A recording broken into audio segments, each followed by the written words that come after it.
Hi, everyone. Hey. Hi, AJ. Nice to see some familiar faces here. How is everyone? Good. Excellent. Great, AJ. All right.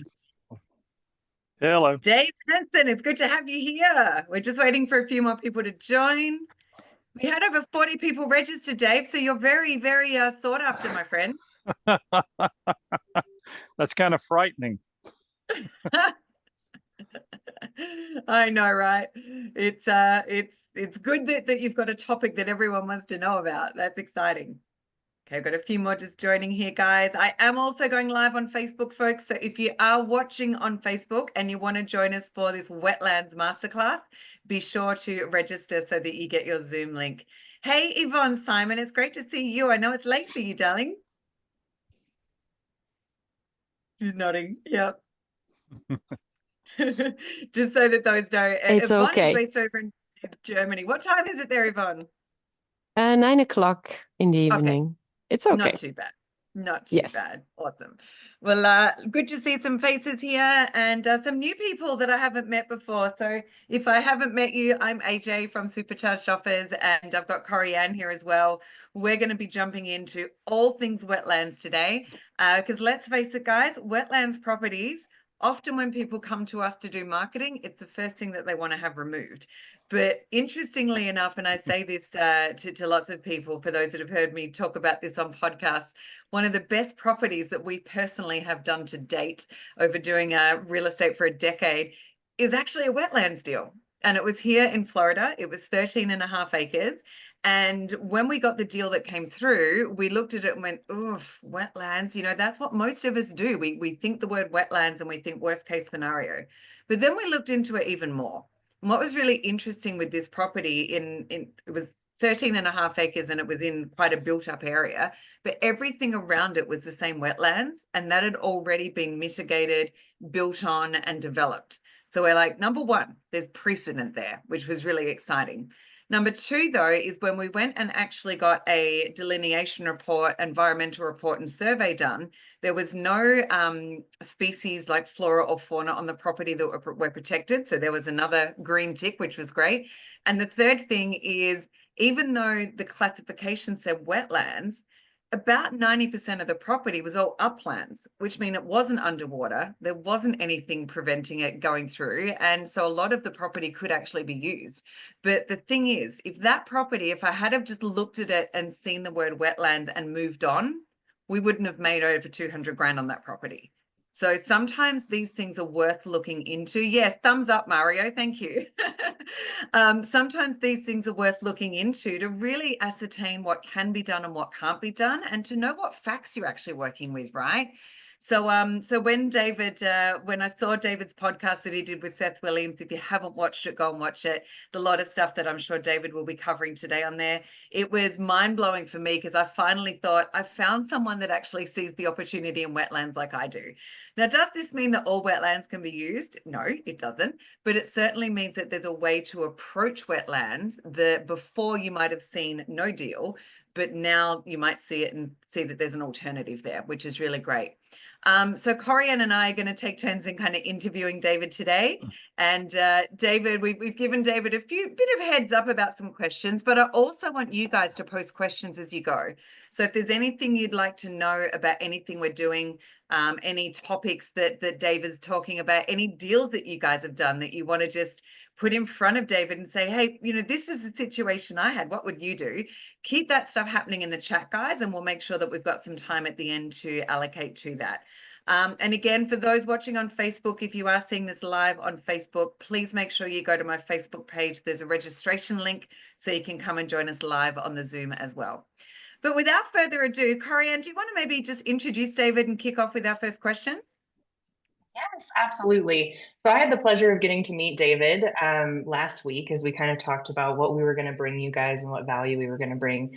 And I think my favorite thing about you, David, you had specifically mentioned that you're not really an educator, even though you're educating all the time, that you're just a chill guy doing the work. So when I think of the GIFs and the memes out there of the like chill guy, I think of David. He brings that energy, and I think we're going to have that throughout the whole hour here. David, what other things would you like the audience to know about you and how you run your business before I start grilling you? Because you know those questions are coming. No problem. So, and it's odd for me. I don't know that just like I don't think I'm an educator, I don't look at it as a business.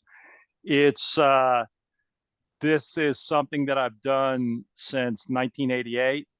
And, I went through, I worked in corporate. I'm a civil engineer, a land planner. I've worked on projects, everything from, a single lot split that everybody calls it now, all the way up to 4,000 and 5,000 lot projects, big, PUDs in Northern Virginia. And now at this point, the work that I do, or the things that I do, are just out of my love of land and getting to talk to and chat with people and discuss what they've got on their plates.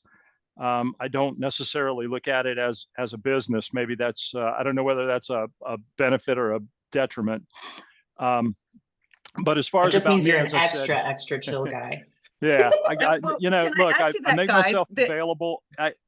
Honestly, I make myself available for, people call me, text me, I reach back out. I have to say, from the last interview I did with Seth, I have probably, in the last couple of weeks since it was released, I don't know, 25 people have reached out and asked me questions. And God, I hope That's I've awesome. responded to everybody. If I missed anybody, I apologize. Shoot something to me again, and I'll figure out how and why I missed it. But as far as, me, like I said, I've been doing this 35 plus years. I've worked in every aspect of land, from, as a civil engineer, from planning it, designing it, been in the field. I've, sat on earth movers and pushed dirt. I've worked I'm a developer. I developed lots in Virginia when I was up there. And at this point, I spend, I would say, 90% of my time working on entitlement projects. I've got projects in 9 different states right now, all in various stages of movement. The latest one that closed was in Alberta, Alabama, and I had the pleasure of working with 2 partners of mine that actually live in Italy. So it was really kind of fun. That's awesome. That's great. I was just about to say that comment, that if what you're doing doesn't, what's the comments like? If you love what you do, it never feels like work. Exactly. Yeah. Yeah, that's the comment I was 100%. looking for. 100%. Excellent. Yeah. Well, let's jump in, Corianne. What have we got for David? And let's get some knowledge happening here. I want to start with a real basic question. In fact, I don't even think this is on our question list, but I have so many people who don't understand the difference and the variance. Can you explain what a wetland property is in comparison to in a floodplain property? Oh, yeah, I can. Okay. Well, and I will say, this is something that is different throughout the country. In Florida, and in certain parts of Florida, let me start more broad. The way the Corps of Engineers looks at a wetland is, it has to have 3 components. It has to have hydric soils. It has to have a water source, whether it's just below the surface or on the surface, and it has to have the flora, the plant life, that are classic to a wetland. And for it to qualify as a wetland, per the Corps of Engineers, it has to have all 3. If it just has soils and plant life, but no standing water, it doesn't qualify. If it has standing water and soils, but no plant life, it doesn't qualify. And to give you an idea of those, that would be a man-made pond. Has standing water. It has the soils that are hydric because they're soaked, but it doesn't have the plant life that are characteristic of a wetland. Florida, in certain water management districts, they only have to have one of the 3 for it to qualify as a wetland. So it actually tightens up the requirements quite a bit. So, but it also makes it more subjective for the reviewer, because the reviewer can come out And even though your wetland scientists may find hydric soils, the reviewer could come out, and because it doesn't have the plant life or standing water and the soils are marginal, the reviewer could say, yeah, we don't think that qualifies as a wetland. That won't happen all the time because most reviewers tend to be a little more stringent with the way they review and the way they look at the soils. So, but generally speaking, to be a wetland in the United States, it has to have those three characteristics. That helps so much in regards to just in general, if somebody's like, this is 80% wetlands, now we can understand what that actually classifies as. Yeah, and I think what you'll generally find out if you're looking at a site and you're looking at the topography, it's fairly easy to see where the topography is very flat. And those are the areas where you're likely going to see an expanded wetlands. I would guess that probably 70 or 80% of the wetlands in the U.S., throughout the U.S., are really bed and bank. They're limited to the width of the stream that it's, that's flowing. And generally what you'll find is in the areas where you see the topography flatten out, where the water could pond out and sit for extended periods of time, where you'll start to get some of that plant life. The soils will convert themselves if they're wet long enough, they'll become hydric. They'll be saturated essentially 90% of the time. So if somebody comes across a lead and they're identifying it as wetlands, somebody's already walked the property and identified that those three things are present. And that's why when we go and we search for the property, it's showing up as wetlands? Not necessarily. So if you're looking on a mapping tool, whether it's a county or jurisdictional GIS, or I forget I don't use the favored one. Was it MapRight? Is that I use Land one of the tools? Often, Okay, so if you look on MapRight, what they try and take from MapRight is if you look on the USGS, there's what they call blue line streams. So they'll take the blue line streams, and I believe MapRight looks at soil types, and they attempt to classify what may appear as hydric, and they will map that as a wetland, when in reality it would and could be much smaller than what's shown on one of the mapping softwares. And you'll see the same thing in county and jurisdictional GIS, because all they really have, without having someone out in the field to actually go do it, they have to pick some parameters that they have readily available, and that's going to be topography and soils. And all soils have classifications, and soils that tend to be hydric is what they're going to map as officially hydric, but they may not be once the scientist gets in the field and starts flagging. And the inverse is also true. It doesn't take much for a small stream to get dammed up through any natural or unnatural occurrence, and have the floodwaters sit and pond enough time out of the year to create the flora that will lead toward it being classified as a wetland. Mother Nature, hey, Mother Nature. Yeah. I guess that probably leads us beautifully into my first question I've got for you, David. And what are some of the misconceptions in land investing that people have about wetlands? You know what? I'll be honest, AJ, the same as the misconceptions they have in floodplain. Yeah. Once again, depending on where you are and what the jurisdiction is like, coastal jurisdictions are much different about wetlands and floodplain than jurisdictions in the inside, the internal part of the states. Jurisdictions that have large rivers flowing through them, the Potomac River, or the Mississippi, or the Ohio, or the Missouri, or the Savannah River. Directly adjacent to that, the floodplain is much more protected because of the potential for catastrophic impacts of it. But when you get further out away from the larger rivers and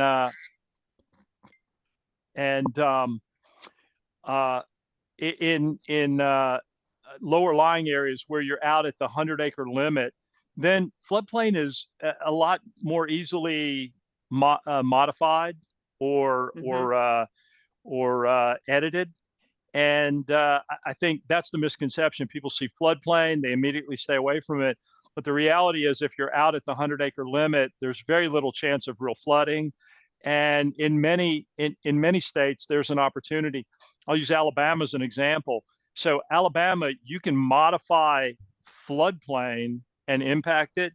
You can't modify floodway. Mm.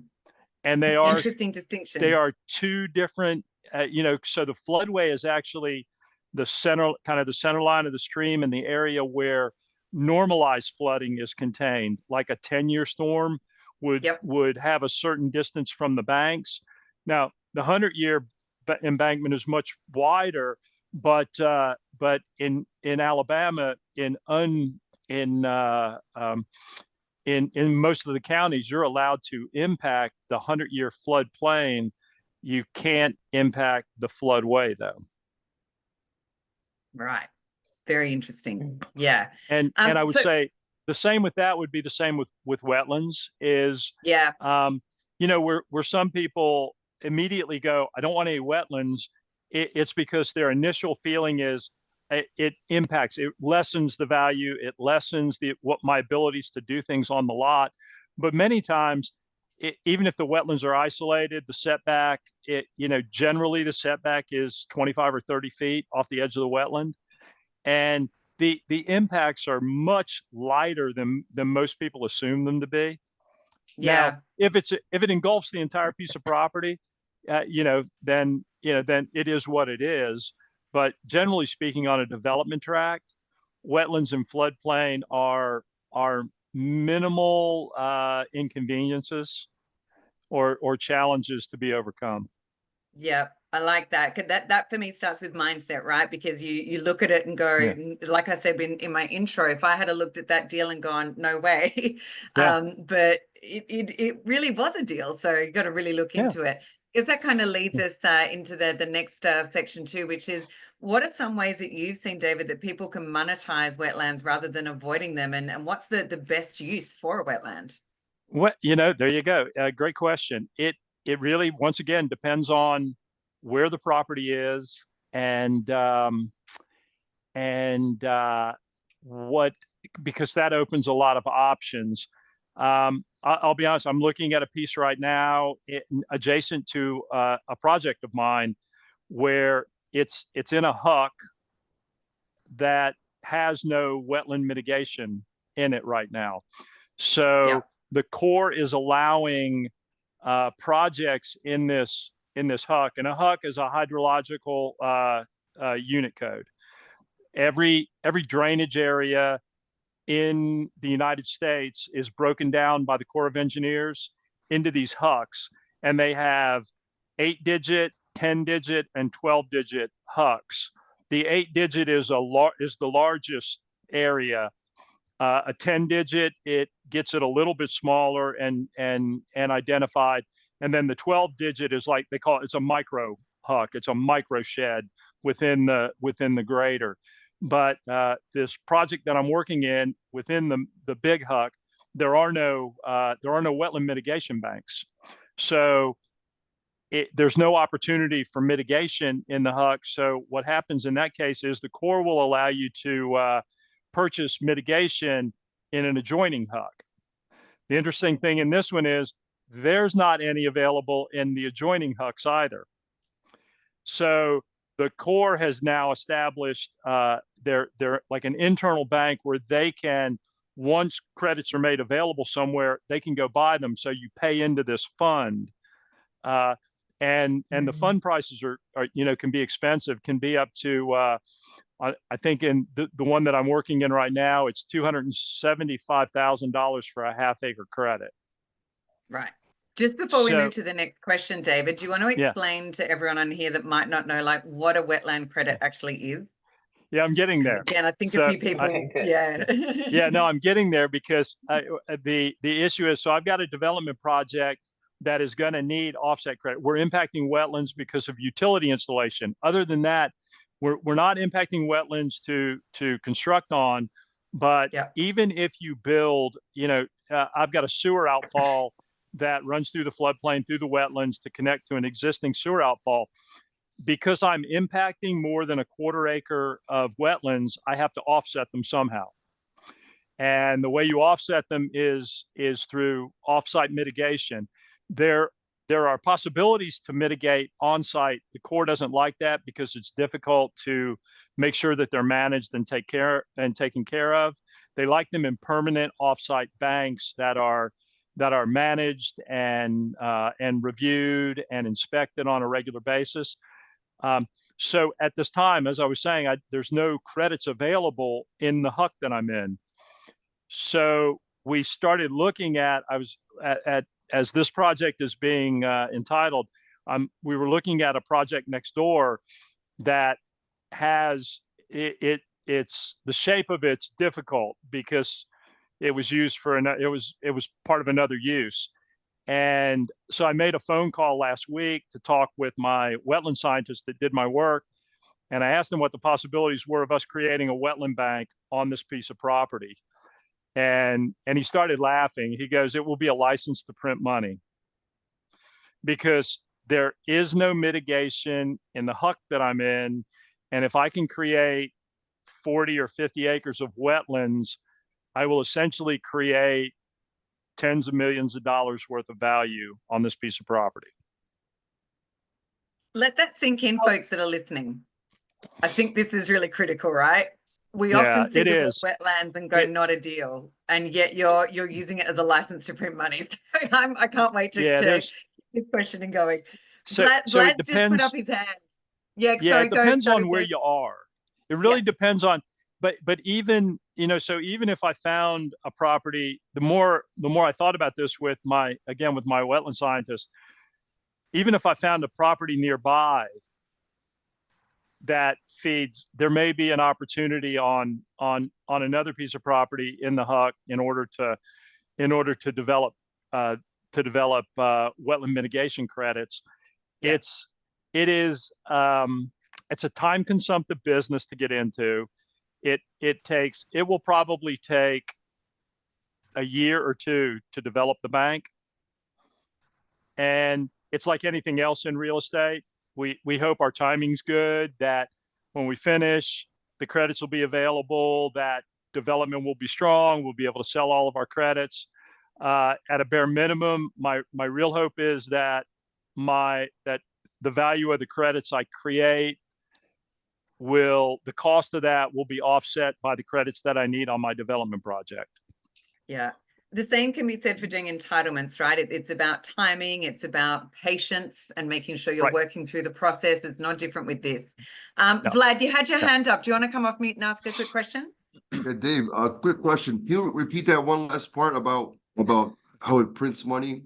That one sentence. Can you just repeat that slowly one more time? Thank you. How it prints money. That was a quote from my wetland scientist, actually. The interesting thing is, because there are no wetland mitigation banks in the HUC that my project's in, and I need them for a project, there are probably, in the same HUC, there's probably 35 or 40 other projects that are going through the process that will, in all count, need some kind of wetland mitigation, whether it's a quarter of an acre, a half an acre, full acre, depending on what the project is. My hope is to be able to create 50 or 60 acres of wetlands that will be turned into wetland mitigation credits for sale on the open market. At the current time, a half acre wetland credit costs $275,000. I hope to create 50 or 60 acres.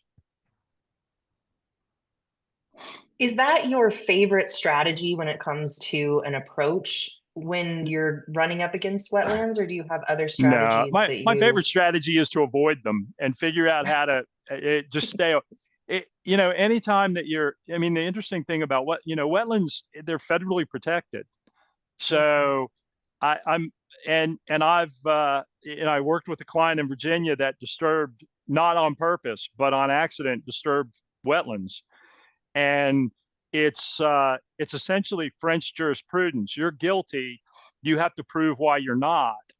And it's and even at the end of it, what he ended up having to do was pay to mitigate, even though he had no idea he was operating in a protected wetland.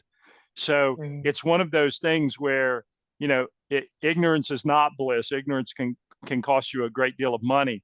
So on my projects, it's one of the first things I do is delineate the wetlands. At a bare minimum, I call a wetland, whether it's a wetland consultant that I have there, I've got a few elsewhere in the country that can really look anywhere for me and let me know what the probability of a wetland is going to be on any property. They use infrared LiDAR.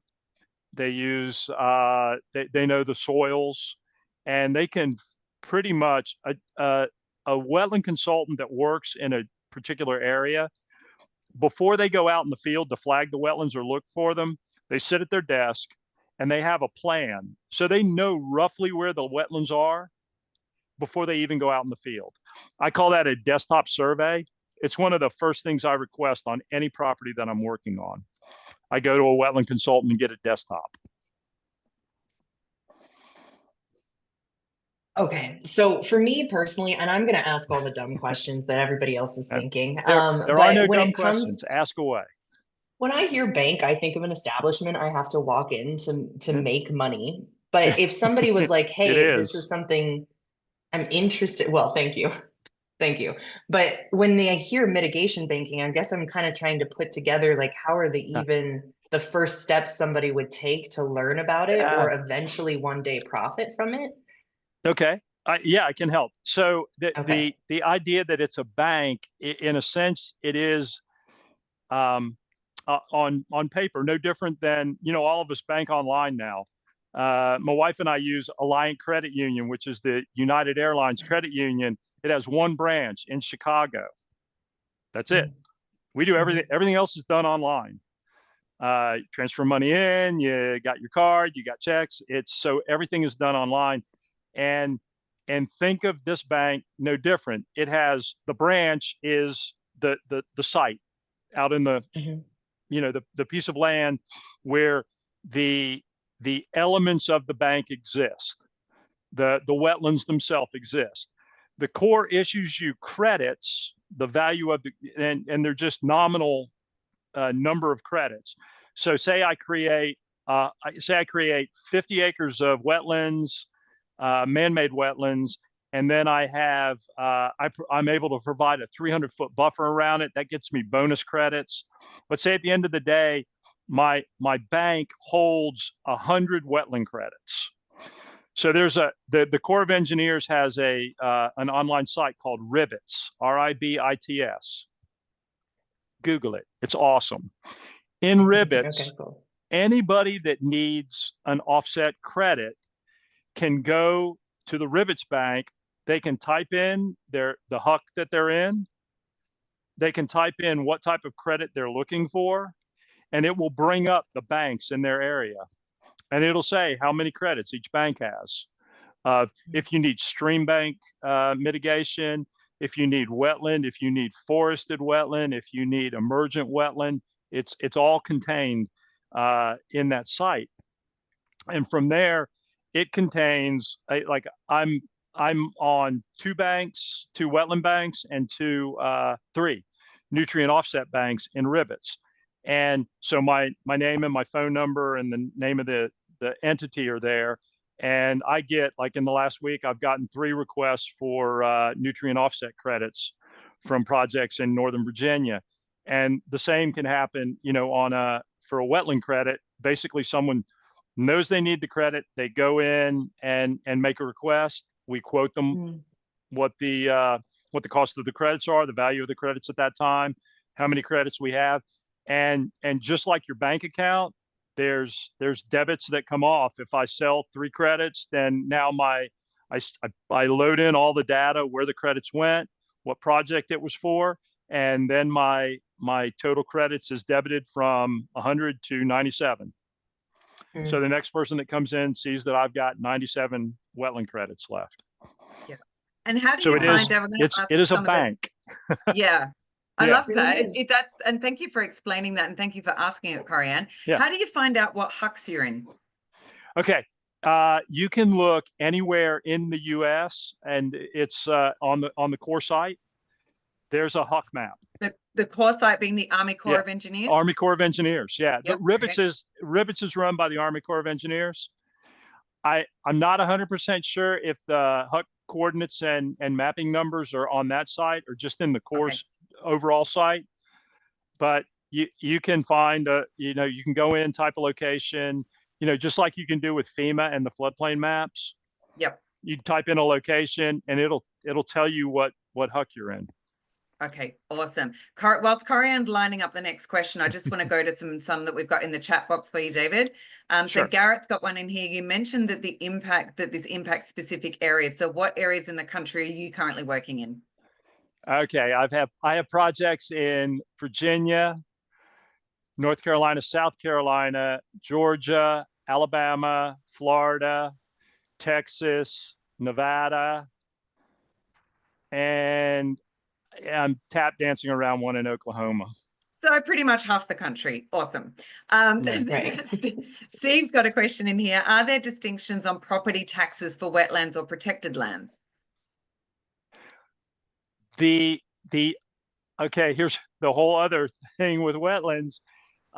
It lead to another thing that I spent a lot of time with in Virginia, and that's conservation easements. The only way to change your taxes, to my knowledge, and I will preface this, I do every single time, I am not a tax professional. I'm merely giving advice on what I know of the system. Consult your tax advisor for real tax advice. There are all states in the country offer you can donate land for tax deductions or credits. You can donate them and get deductions off your federal income tax. There are 4 states, and I think it may only be 3 now, because I think North Carolina did away with their state tax credit for conservation easements, but they may still have something to that effect. But Virginia, Colorado, Georgia, and North Carolina all had internal state programs where if you donated land and put a permanent conservation easement on them, limited development, there were tax credits and tax deductions available for those donations. Okay. So to the best of my knowledge, with regard to some sort of tax abatement from a jurisdiction, if you place your land in permanent conservation, what they do is they discount the totality of it, with the exception of, imagine you had a 50-acre lot and a house. What they would do is they would tax you the full rate on like 2 acres where the house sits, and then they would reduce the tax on the propensity of the conservation easement. It's very similar. Some states have land use. Some states have forestry credits where you can, if you have a forestry plan. And so wetlands themselves, I think you would have to place something in a permanent conservation easement for the county or jurisdiction to look at it any way other than available land, and then tax it at whatever that rate is. Got it. Interesting. One other question in here before I hand back to Corianne. So Garrett's got another one in here about what are some ways that you are actually creating wetlands, because you've mentioned that a few times now. In order to create wetlands, you go back to, I have to have the 3 things. So you make them. The soil, the species, and the water. And the water. So essentially you create microtopography, grading. So it holds water for a certain amount of time and it drains it slowly. You reforest and replant with wetland species. You create pools in there, micro pools with the topography, so the water will sit and it will leach in all directions out from that. And so essentially you grade in what will, after you have to monitor and inspect it every year for 10 years, and you have to correct any portions that aren't doing what they're supposed to do, and replant if necessary. But after, the Mother Nature's amazing. If you give her the tools, she'll fix it for you. And essentially, you basically grade in what's not there, the features, to create the features you need. Love that. I love that you are like, I avoid them, but look at here's all the ways that I make money with them too. So there's kind of a yin and yang in your experience of them. I think as people obviously working with us end up getting leads, like, incoming, and let's say one of them, they're like, oh, this could be a wetland property. How do they quickly assess whether or not it's going to have financial potential as a wetland property? When does it hit the trash bin, I guess, is another way of asking. Yeah, I guess I don't know if you could target things, but I suppose you could. More like anywhere else, more sheds and more hucks are more active than others. If you found a property in Northern Virginia that drains into Goose Creek and then down into the Potomac River, the chances that may be a good opportunity for a wetland is pretty high.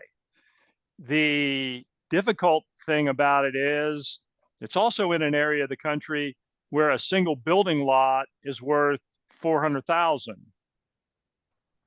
So you're juggling between what makes better fiscal sense, what can you achieve, more quickly, and what's the again, everyone looks at highest and best use. What's the highest and best use? Because if you develop it, you can't do the wetland bank. If you don't develop it, you can. If you start with a conservation easement, if you have the money, if you start with a conservation easement, you collect off of the value of the conservation easement, and then you layer these other opportunities on top of it with a wetland bank, a nutrient bank, maybe a carbon offset bank. There's years and layers of other opportunities to harvest value from the land. But the most expeditious may be, hey, it's 50 lots in an area where 50 lots are in high demand. So that's part of it. I think the other part is, maybe trying to decide, again, if there's a way to filter through in a huck that's in high demand, or an area that's growing where there's not a wetland offset bank that's directly available to it. And, sometimes maybe it's just blind luck. If it's 100% wetlands, can you still make a wetlands bank or move that way, or would we maybe even trash that one? That's a great question, because the answer is, if you're operating in the same huck, and imagine that you got a 50-acre property that's all wetlands, and you got a 50-acre property that's not, you can utilize the 50 acres for permanent preservation, and you get credit for that while you create 50 acres on the other bank. Because this is one of the things, they go hand in hand. You have to have preservation with creation. You either have to preserve and protect in conjunction with creation. You don't just get it for creating. So to answer your question, yes.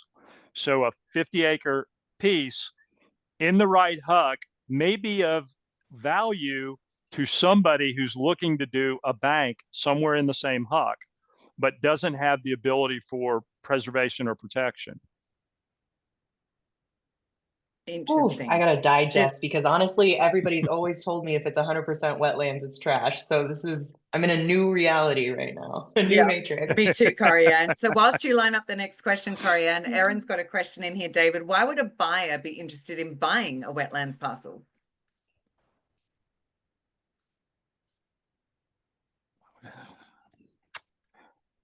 I'm assuming that Erin's asking not as doing a bank or an offset. You know, again, I would say if you had a parcel, maybe not 100, say you had 50-acre parcel and 40 of it are wetlands, and depending on where it is in the country, I mean, I spent a lot of time in Loudoun County, Virginia. 50-acre conservation easement property is worth about 500,000. It's a permanent conservation easement. You can't do anything with it. I would argue that a 50-acre wetland property with 10 acres where you could build a house and have some stuff is equally as valuable as that 50-acre conservation easement. Yeah. And in fact, it may be more valuable in the sense that you can put a permanent conservation easement on top of the wetlands and perhaps get some value from doing that while and still maintaining the 10 acres to run your, gentleman or gentlewoman's farm. Yeah, love that. And Priya's also said for hunting, there's some good wetlands properties out there that people love for hunting land, recreational land. Oh yeah, 100%. Yeah, and again, if there's a way to set up a cabin on that, there's lots of opportunities. Yeah. Yeah, awesome. Now, I don't discount it. I wouldn't discount any piece of property. I think it's, as you and I talked about it, it's a challenge. You figure out what the challenge is and how do you overcome it. And if the market is selling, it's an interesting thing. If the market's selling 10-acre lots for 200,000, and you find a 50-acre wetland piece with 10 acres of buildable, I think it's worth, and you can buy it for 50,000 but it's in a market. You just translate, it's worth 200 because it gets the same value, in my opinion. It's a building lot. Yeah. You get away from, I can't really do it on 10 acres. It's a building lot. In 50 acres with 40 acres of wetlands, it's a building lot. Yep. Totally agree. Yeah. All right, y'all. If you have not already written down ribbits and huck and these things that we all have to go like Google and learn later, like make sure you're doing it. Okay, so I guess my next question, in thinking about these things that are really new to me that I'm gonna have to go research and grow, is what do I need to know about my local government or zoning in a local government to know whether or not I can move these kinds of things forward? Who else do I need to add to my team? So most jurisdictions on wetlands, because they're federally protected, defer to the Corps of Engineers, the Army Corps. Okay. Except, however, Florida. Oh, really? Florida is the only place that I've experienced in the entire country where the Corps of Engineers defers to the water management districts, because the water management districts regulations are much more stringent and strict. Okay. So even if I'm dealing in Sarasota County or St. Johns County, in Sarasota County, they defer to SWIFMUD, which is the Southwest Florida Water Management District. In St. John's or the Eastern Seaboard, it's the St. John's River Water Management District. And there, those regulators hold sway. Pretty much anywhere else that I'm working, it's the local jurisdiction defers to the Corps. The local jurisdiction, all they look for is the Corps of Engineers issues what they call a JD letter. It's a jurisdictional determination. And basically what that is your wetland scientist prepares his wetland study. The limits of the wetland are flagged in the field. A surveyor goes out and picks up the flags and creates a plat. And then the Corps either goes out in the field in Virginia, and for my experience in the mid-Atlantic, the Corps reps actually do go out in the field and they look at the flags, and they generally don't move them, but they can. They can make the area bigger or smaller. I've never seen them make it smaller. I've seen them make it bigger. And then you have to have the flags surveyed. But they issue after that, they issue this jurisdictional determination, and it basically states that as of this date, and it's good for 5 years, the wetlands are what's shown in this report. I was headed somewhere brilliant with that, and now I don't remember. We'll wait for the I've brilliance. just actually put for those everything. interested as well, I've just put a link in the chat there, everyone. I've just found a really good summary of HUCs and how the numeric system works with a HUC, and it's HUC. So it's really good stuff. And David, I didn't know about HUCs before today, so thank you for sharing on that. And no problem. No problem. Maybe we'll get your train of thought back, but we'll move to the next I got question. it, because it was based on jurisdiction. The only other thing that jurisdictions do is they can set the required setback off of the wetland as long as it exceeds 25 feet. The federal minimum is 25 feet. And I can use Baldwin County, Alabama, it's 35 feet. It's not St. John's, in Flagler County, Florida, it's 50 feet. So the jurisdictions can offer greater separation, but the federal minimum is 25 feet.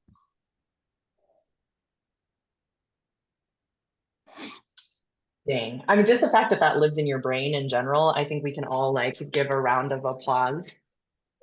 But now we have to you know need that all of this when I mean, this is how I go through any project that I'm trying to run a pro forma on. I mean, all these things you got to take them into consideration, and try and estimate what these constraints and impacts will have on what you're trying to achieve. Everybody already has some homework that no doubt they're going to be doing after this, but to get them kind of pumped about going to do that homework, will you share just a real life example? Give us one of the stories out of your lexicon of where you or somebody else made some serious money out of a wetland deal. All right, I will use, I have two real quick. The first is, both are going to be in Virginia. That's my experience with wetland creation. I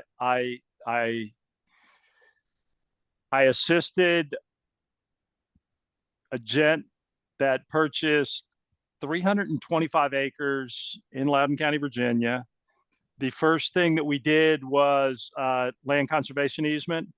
So we took the 325 acres, and he agreed to reduce what was 217 possible lots down to 7. Wow. And the value and the way the Virginia state tax credits work is, you do an appraisal on the developed, what it would have looked like developed, and then your value of your donation is based on 40% of the appraised value of the developed site. And from there, you can sell those credits that they issue you on the open market. They're dollar for dollar. But on the open market, you can sell them for, generally they sell anywhere between 70 cents on the dollar and 90 cents on the dollar.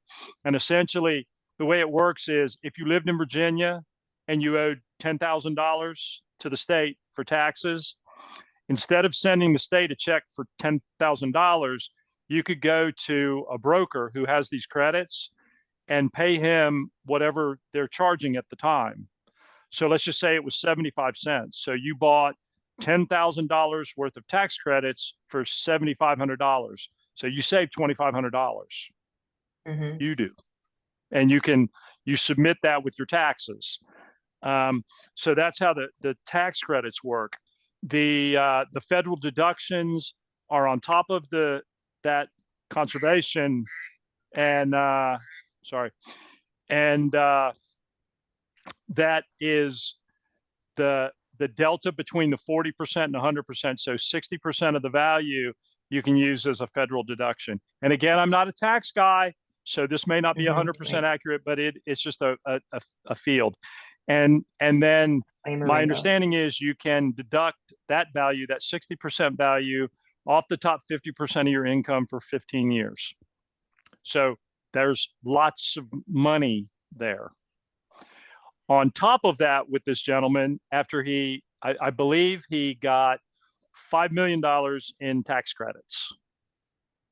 He sold the tax credits. He still owns the land. He still owns the 7 lots. Then we did a nutrient offset bank. Now, that's specific to Virginia, Maryland, and Pennsylvania, and it was created, nutrient offsets were created to protect the Chesapeake Bay. So we took, I think I took 215 acres out of active farming, row crops, and we reforested it. And he was issued, we were issued nutrient offset credits. Nutrient offset credits at the time were selling for $35,000 a credit. And I want to say we had 117 credits issued on his property. So we sold those at $35,000 a piece. On top of that, and at the same time, we were processing a wetland mitigation and a preservation and protection bank. And on that, we set up 350-foot setbacks off the creeks and streams. And then we created 8 acres of new wetlands. And he was issued, I don't remember a lot of credits. Loudoun County, Virginia, a single wetland credit sells for $350,000. Wow. So Oh yeah, I mean, that seems like the definition of double owns dipping. the land. He still owns those 7 lots. And Wow, at this time, brain's each one of just- those lots is worth about $500,000 each. They have a building site, they have a drain field, they have a well site, and he still owns all of that. So what I can, if I can just sort of summarize this, essentially, we're buying and selling property, but we're also buying and selling credits on that property. So we're like paper trading or tax trading or credit trading. See, the way I look at it, AJ, is, historically, and I had a great conversation with that. They call it the IRT, which is the interagency review team. It's in Virginia. It consists of Virginia DEQ, DNR, the Corps of Engineers, and there's one other Virginia agency. So they all come out, and when you're doing each one of these operations, except for the conservation easement, that's strictly with DNR, but all the others, the wetland bank and the nutrient offset, DEQ and DNR and DEP is the other. They're all out there with you. And at one point, one of the members of Virginia DEQ said that the guy that owned this bank was double dipping. And I had to stop her and I said, wait a minute. Then every year when the farmer plants his crop and he pays to plant it, and then he harvests it and he gets paid for the bounty, and then he does it the next year, did he double dip? And she was like, I don't think I understand. And I said, well, you really have to look at this in the sense that what this man's doing is he's harvesting the value off this property no differently than the farmer would. Great right? analogy. He's just doing it in a way that actually, if you really think about it, is much more beneficial to the ecology and the overall benefit, A, of the planet, and B, of, in this case, Loudoun County, Virginia. So he created, 325 acres of parkland, essentially, that could have had 217 houses on it, now has 7. We reforested almost the entire property. That's so cool. That's, yeah, So, my mind is blown. And from that, he just took his little bit. So he took his conservation harvest, he took his nutrient offset harvest, and then he took his wetland harvest. And, yes, did he have the money to do it? He did. Did he have the money to purchase 325 acres there? He did. Did he do what I think is almost the most altruistic profit-making opportunity ever? Yes. Yeah. Yeah. But I was going to say it's a the great altruistic aspect of it is something that I think many people, like when they get into land, they almost have to get over the hump of, oh, we're going to go develop land. And this is such a great way of wealth, while also, if you're a conscientious minded person, you're able to do both. Which is just But really I'll cool. say, Corianne, I'll say something. I was, I know a lot of people have heard this. I was once accused by the chairman of the Board of Supervisors from Loudoun County, Virginia, of being a tree-hugging developer. And it was one of the few times in my life that I was at a loss for words. And I talked to her afterwards, and I was like, Dale, what do you mean? She goes, well, you keep pushing these ideas of conservation mingled in with the land development. You're not trying to push filling the land and with nothing but houses from one boundary to the other. And I said, well, that doesn't make any sense to me. It doesn't create community. It doesn't create, a place where people really want to live. I mean, anybody can create this sea of endless houses and things. I'll tell you, every project that I'm working on right now has at least a 30% open space built in. And I try and work it around whether it's the wetlands or the, nice old forests or things like that. You just try and work those things in. I've learned over the years that if it's not that hard to really figure out what's going on, just look what the farmers did, because farmers don't plow wet land. They don't. So if you're looking at an aerial on a piece of property and you see a bunch of farm fields and you see pockets of trees and things, one of two things happen. Either it was a convenient place, they left trees in an area, it was a convenient place to park the tractor to let it cool down when it was hot out, or it was, the trees were so beautiful and big that they didn't want to take them down, or it's wet. Very interesting. Very interesting. Hey, there's a couple of questions in the chat box, and I know we're at time, but we're going to go a couple of minutes over here. And Corianne, I'll just get to these questions and then we can wrap up, because I wish we had booked you for 2 hours, David. This is fascinating. And for those if you just want to put a thumbs up or a love heart in your little icon, guys, if you're really finding this super interesting, because I am, this is blowing my mind. Some questions in here. So Mark has asked, are there entities that are looking to buy wetland banks once it's been created? Yeah, that was the other story I was going to tell you. Also in Virginia, I helped a gentleman create wetland preservation. It was actually a stream bank preservation project. Really interesting because he was a cattle farmer. And so what we did, we moved the cows off, we fenced them out 300 feet out from the stream valleys. I reforested everything inside of that. And when we finished, he sold the bank for $2.5 million to a group called Timbervest out of Atlanta. And the coolest thing about it was he sold it, but because the way it was set up, he had to sell the entire property, but he bought it back from them once the bank was done for $1, because it still had all the conservation purposes. We'd already done the conservation easement, but after the wetland stream bank, we did a nutrient offset bank. He still had 5 parcels that he could sell off. It was a really interesting structure, and it was a lot of fun to work with those guys. So the answer is, Yeah, there are entities that will purchase the functional bank from you. Now they're not going to pay you what you could sit on it and wait and collect over years selling the individual credits, but it can definitely make a lot of difference in in the overall performance of things. Yeah, absolutely.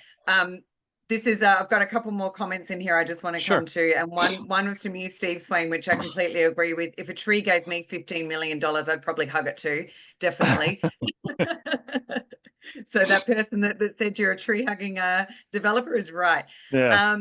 Couple of questions. People want to know how they can get hold of you, and Pri has asked, how do you market properties like this? Where is there so much potential? God. Let's see.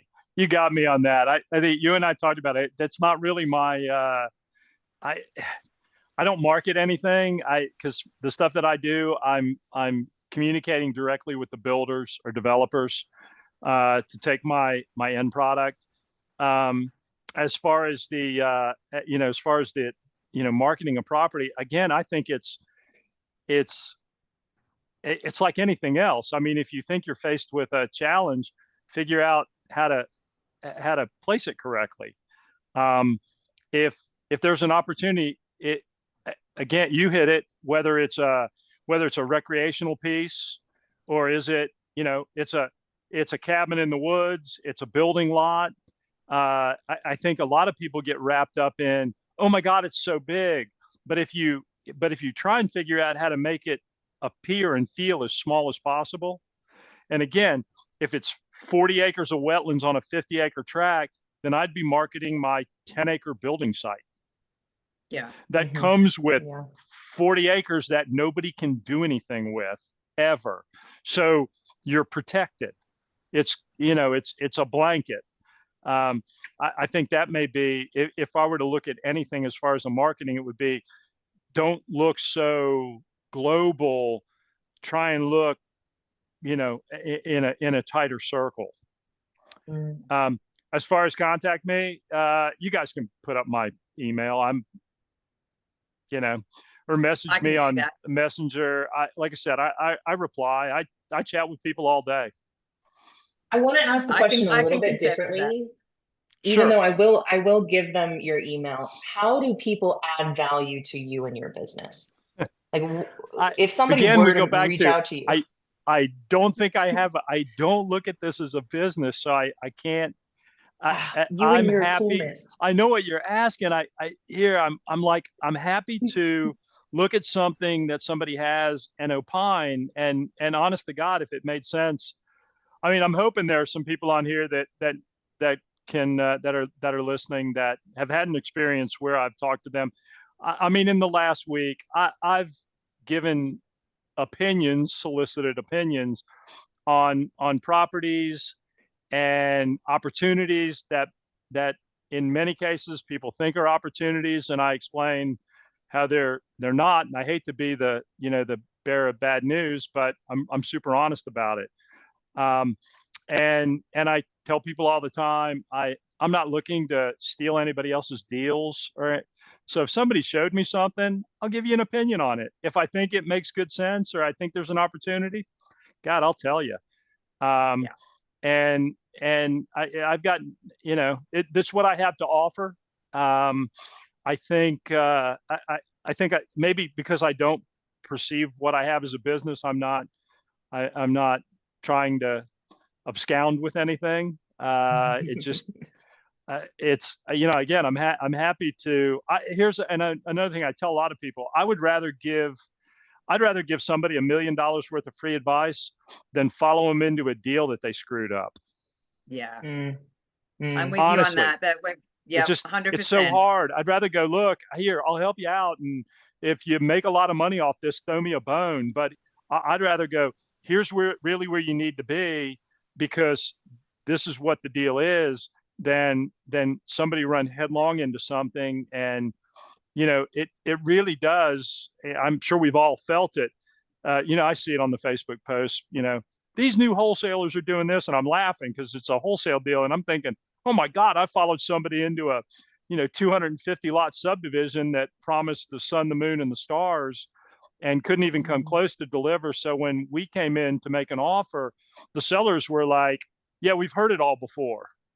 And I had to sit there, and it took on a couple of deals, it's taken months to, get with the seller and explain to them, show them what's going on either in the market or in the real world, as to why what they believe they had is not what they have, and give them, real feedback. So to that point, like I said, I'd rather talk with someone and help them understand how to approach something than follow them into, months of brain damage, trying to resurrect something. Yeah, that's wonderful, Really Dave. I just want to, yeah. I agree, Corey. I'm really appreciative, and I just want to commend you on your go-giver spirit, because that shines through in every conversation I've ever had with you, David. It's wonderful. Appreciate it. Thank you. And giving us an outlook as to what it looks like to be a tree hugging developer, that those exist and that they care about what those communities end up looking like on the other side, I think is really important. To close out our books and respect your time, I want to end on one important question. If somebody's been percolating and just ready to move forward on this after we close this Zoom, what's the one action you suggest they go take?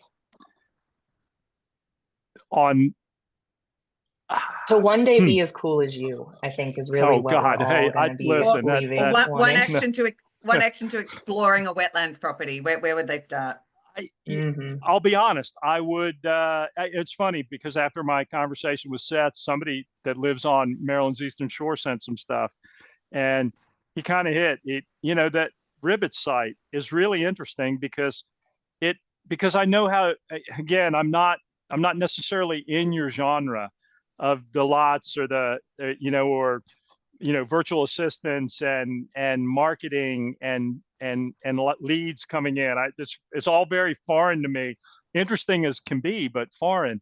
But if I were that, I would start with Ribbits, because it is the most concentrated place to find out if what you're looking at has any possibility at all. Because if it's in a HUC that has a bank, if it's in a HUC that has 20 banks, if it's in a HUC that has none, but obviously a lot of development, that would be a cue to me to go, okay, maybe here. That's the most telling thing. And then from there, and then even if it's in a bank, I'll be honest, I looked at a deal in Memphis, Tennessee, where wetland credits are so cheap that it didn't make any sense to create a bank. Because the guy there's a bank that pretty much serves most of the Memphis shed and HUC, and he's had, must be massive. I had no idea, but when I'm talking to everybody, they're like, oh yeah, they're like 5,000 a credit. Like 5,000 a credit, you couldn't even build it for that. And it just, so there's no real, there's funny, again, like any place else, there's markets where there's a need and there's no opportunity, and there's areas where there's all this opportunity and no need. And it's, I guess it, kind of like, you're finding your way with, flipping lots or whatever it is that you're doing. You're looking at areas where you want it all balanced. You want a need and a demand, and and an opportunity. And I think that's where they're overshot. If you're looking in Florida, it's really difficult, but it's also really difficult to find, because you find dry land, the last thing you want to do is make it wet. Right. It kind of goes against everything we've been taught, doesn't it? Yeah, it's really an infirm of purpose. But if you're in like really growing areas, the Mid-Atlantic, where there's plenty of both, then you're really, it's a balancing act to figure out what the best route to take will be, and then how long the market will hold out, how long the demand, how long the price. It's no different. It's just another facet of land development. Yeah. I love it, David. Yeah. I just want to commend you again on just how much you give of your knowledge and your time to people out Happy there. to. And I've, even though I've been doing vacant land for a long time, I've learned so much from you today. Wow. So guys, if we can just show your appreciation to David, and if you want to write something in the chat just on what you've learned today, what you're thankful for in this presentation, what you're going to do from here, just any feedback that we can give to David as we go, that would be amazing. Yeah, obviously David's email is in the chat, guys. So feel like you want to grab that and talk about some different opportunities with David, go for it. He really is a go-giver, and he does care about not only what people do with wetlands and how they make money from it, but how we enrich the environment too. And I love that you come from that altruistic place, David. I think that's fantastic. Thank you. Lots Appreciate of it. really good stuff in the chat. People are saying that was awesome, really good learnings, great stuff. Loved it. Thanks for sharing the mindset. Yeah, lots of really good information. So thanks so much, David. Guys, we will send out this Anytime. recording, and I'll have my team reach out. And David, I'd love to do a follow-up call with you just to Anytime. see how we can help you with some of this stuff too. But thanks Cool. everyone so much for your time today, for And- coming on and sharing, and for you, David, for just being absolutely amazing. I can't appreciate that enough. No worries. I got one more shout out. The thing Yeah, behind go me, for it. that is not a Yeah. background. That's actually my wife's art. Wow. Love Yeah, that. she's crazy talented. Did Has she you? got a My website we can husband's an look at? artist too. We have to share one day. Yeah, Yeah, go look that's her. right, It's Korea. just Google Stephanie Hansen art. You'll see her stuff is amazing. Oh, that's She's wonderful. waving her Well, hand at me. If she can hear me, she's very talented. I love it. I Thank was you. actually like, Yeah, wow, Marilyn Monroe behind you is looking good. But Yeah, love it. it's Love it. pretty Love cool. it. Thank you. Awesome. Well, thanks so Well, much listen, this again, is such David. fun. Thanks Thanks so everyone much. for joining. Happy to chat anytime. That's wonderful. Thanks, David. We might have you back See you on guys. again. Bye, Good deal. guys. I'd love to. Bye now. Thanks, David. Bye-bye. Appreciate